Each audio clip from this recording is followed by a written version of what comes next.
अस्सलाम वालेकुम सज्जनों बेलियो मित्रों, मैं तुहाडा दोस्त मुहम्मद अली खिजर। तुसीं वेखदे पे अपना चैनल पंजाबी। वैसे मैं कब्रस्तान दे अंदर ही मौजूद हाँ और अज दे व्लॉग दा आगाज़ करिए। अन्ना वो नहीं होंदा जिन्हों दिसदा ना होवे, अन्ना वो होंदा है जेड़ा वेंदा ना होवे।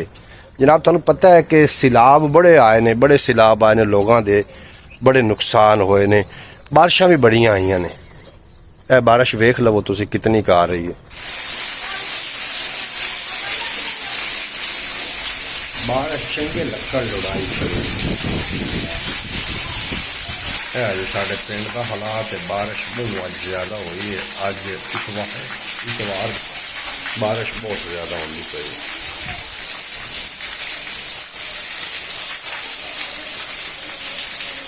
जेडे बेचारे को सिलाब आ रहा उन्होंने तो फिर हालात ही हो रहे ना। ये सिलाब नहीं है, सिर्फ बारिश है। बारिश का पानी है तो सिलाब का शक्ल दे रहे।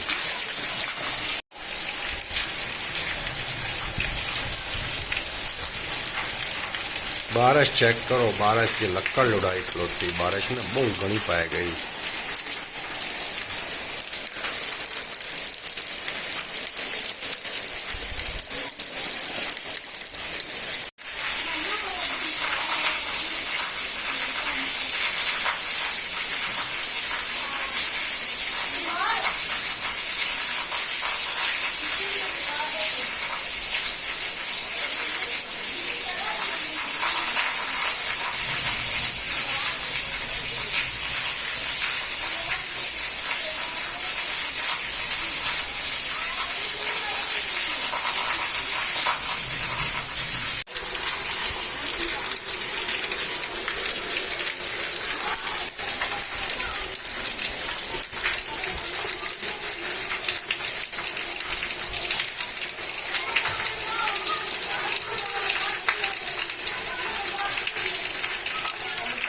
ਤੁਹਾਨੂੰ ਕੀ ਖਿਆਲ ਹੈ ਕਿ ਬਾਰਿਸ਼ਾਂ ਦੇ ਨਾਲ ਸਿਰਫ ਮਕਾਨਾਂ ਦਾ ਨੁਕਸਾਨ ਹੋਇਆ ਹੋਣਾ ਹੈ?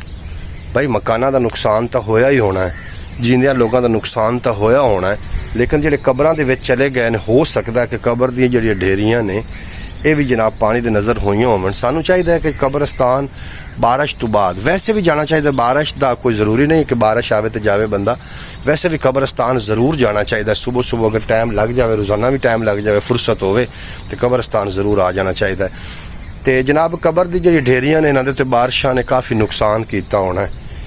तुसी जाके ना जेडे दुनिया फानी तो चले जाते हैं, साढ़े वास्ते पैगाम छड़ के जाते हैं कि असी भी दुनिया तो रह के आए हैं और साढ़े भी मामलात दुनिया न रहे ने, लेकिन सानू आखिरकार दुनिया फानी नू छोड़ के सिधारना पिया।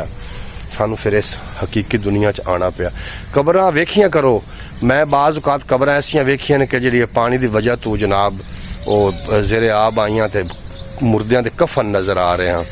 अपने कब्रस्तान का जरूर चक्कर ला लिया करो, बारिशां तो बाद भी ते वैसे भी जाते रहा करो।